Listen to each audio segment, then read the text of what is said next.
So every Californian should envision what this type of discrimination can lead to. I mean, think about it.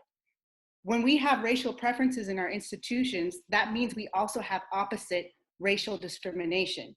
So we can have two candidates for the same government job, both have the same qualifications, but the final decision is based on the color of their skin rather than testing their abilities to do the job.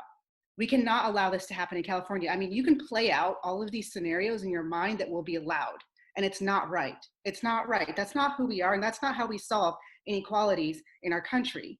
And how can we become a state that allows someone to be institutionally discriminated against because of the color of their skin or the race they check in a box? Okay, for example, I'm mixed. So you know, when I was in the 90s, they used to only have, like, you would only be able to check one thing in a box. I'm glad they finally got rid of that. And I can actually check two things, like I'm white and Jamaican, or I'm white and black.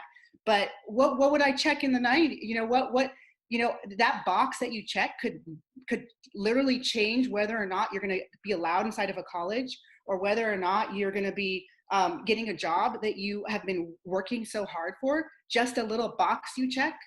Okay, that's going to lead to lying, for one. People are going to lie about their race. So we don't want that. You know, we want honesty. But secondly, that's not right. I mean, just think about it. It's just, I mean, in our hearts, we know it's wrong.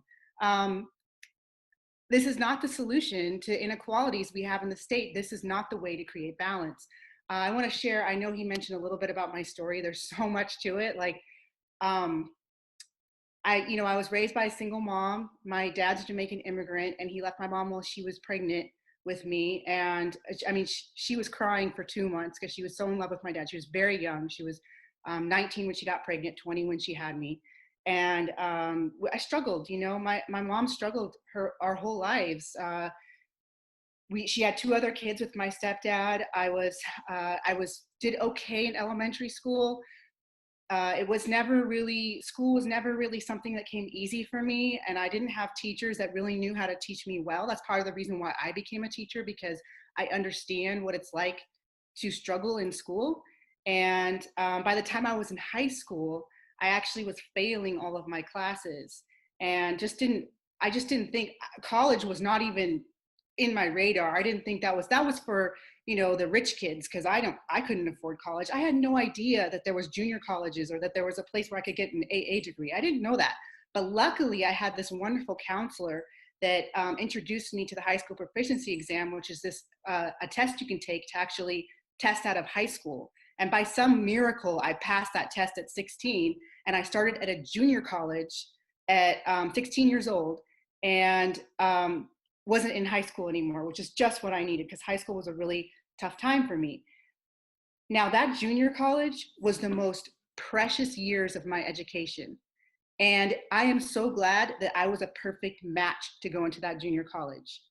You know, if I had been pushed to go into a UC, I would have drowned. Those UC classes, when you're a freshman, there's 1,000 kids in those classes. I needed more individual attention, and the junior college, the 2-year university that I went to, which was Cabrillo College, was just what I needed. And that's another thing about this proposition is no young person is being, and I tell this to my students, all of you can go to college. No one is being denied entry to college in California right now. No one.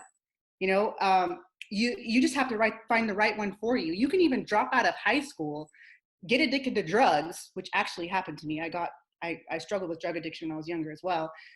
And then come back, enroll in a junior college, and they will help you get your high school diploma, and then they will move you on from there. And so not a single student in California is being denied entry into college. They're only being denied entry into colleges they may not be a good fit for.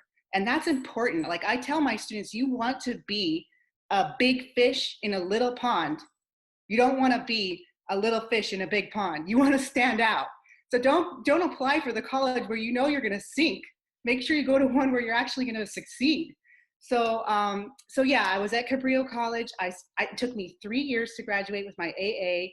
I did pretty good. I had Bs. I got to take dance classes, which I really enjoyed. It was inexpensive. And that was the other thing, is if I had gone to a 4-year university, and I'm not saying there's nothing wrong with going to a 4-year university, but I wouldn't have been able to afford to take all those extra fun classes that I really made my college education enjoyable.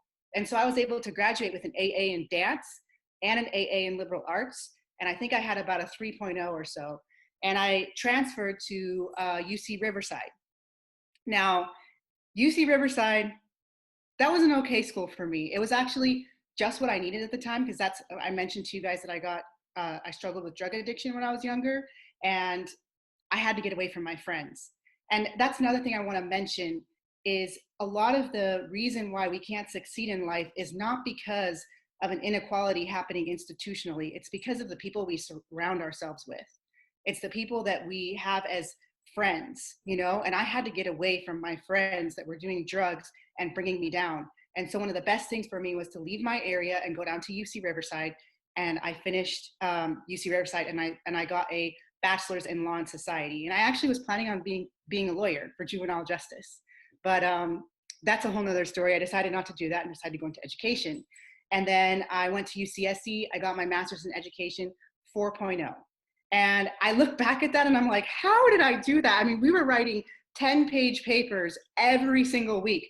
But you know what? I was developmentally ready for that. And I had gone through so many trials through school, through my education, that when I got to that master's program, I was ready. And so we need to make sure that our students are ready for the college that they go into, instead of forcing them to go into a college just because of its name, you know, just because it sounds good. And so we lower the standard for them so they can go to a school that sounds good to them, but doesn't actually give them the education that they need. So it's so important for them to get the right fit. And that's with all things, all public jobs. We need to make sure that we have people that are the right fit for these jobs.